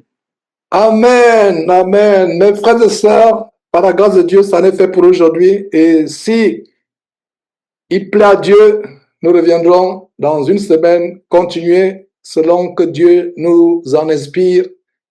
Bye bye.